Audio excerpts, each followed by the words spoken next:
नमस्कार. भीमा कोरेगाव हा देशातील मानवतेचा इतिहास आहे, प्रकाश बी. आंबेडकर म्हणतात. खरं तर हा मानवतेचा इतिहास आहे असं जेव्हा ते म्हणतात, तेव्हा हा सगळ्या भारतीयांच्या दृष्टीने जरी मानवतेचा इतिहास असेल, पण तो कुठेतरी गद्दारीचा इतिहास आहे. खरं तर जेव्हा भीमा कोरेगाव घडलं आणि इंग्रज आणि पेशव्यांमध्ये जी लढाई झाली, त्या लढाईचं स्वरूप दलितांनी ब्राह्मण आणि दलित असं दिलं. कारण त्या ठिकाणी 500 दलित सैन्याने भाग घेतला होता इंग्रजांच्या बाजूने.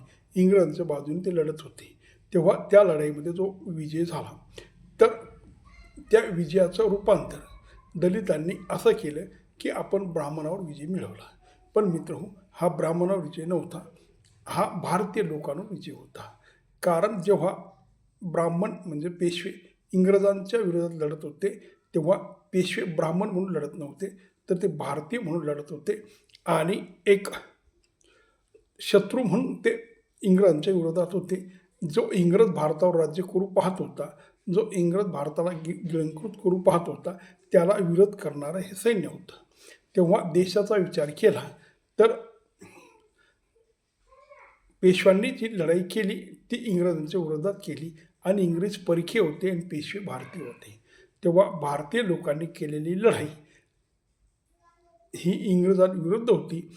मग अशा वेळेस तो मानवतेचा इतिहास होता असं कसं म्हणता येईल? कारण ती खरोखर जर विचार केला तर दलितांनी जी लढाई केली ती जरी ब्राह्मणाच्या विरोधात लढाई केली असं त्यांना वाटत असेल, पण ते तसं नव्हतं.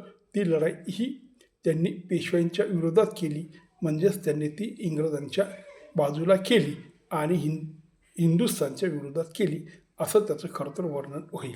पण ठीक आहे, जेव्हा एखादा दलित त्या लढाईचं कौतुक करतो, तेव्हा त्याच्या मनात पेशवाईमध्ये ज्या पद्धतीने त्या समाजाला वागणूक देण्यात आली, तो राग त्याच्या मनात आहे. तेव्हा त्याबद्दल आपण त्यांनाही दोष देता येणार नाही.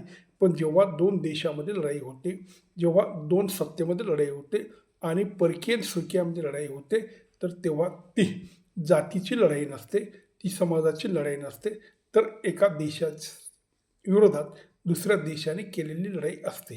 तेव्हा मग ती ब्राह्मणांची लढाई ठरत नाही, तर ती भारतीयांची लढाई ठरते. आणि अशा भारतीयांच्या लढाईच्या विरोधात जेव्हा तुम्ही परक्यांना मदत करता, तेव्हा त्या लढाईला स्वाभिमानी किंवा मानवतेची लढाई मुळीच म्हणता येत नाही.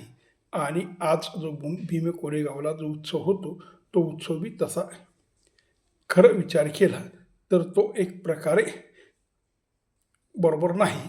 कारण तो उत्सव तुम्ही फक्त दलित आणि ब्राह्मणामध्ये जेव्हा लढाई झाली असती, तेव्हा तुम्ही विजय मिळवला असता, तर तो खरा उत्सवाला अर्थ होता. पण तुम्ही जो उत्सव मिळवता तो भारताला पराजित करणाऱ्या परकीय लोकांच्या आनंदामध्ये तुम्ही एक प्रकारे सामील होता आणि त्याच्या विजयाचं श्रेय तुम्ही घेता. तेव्हा असं खरं तर हे सगळंच इतिहासाचं विकृतीकरण झालेलं आपल्याला पाहायला मिळेल. कारण इतिहासात जे आहे आणि जे प्रत्यक्ष दिसतं आणि जी तुमची भावना आहे, ती भावना वेगळी आहे आणि इतिहास वेगळा आहे. नमस्कार.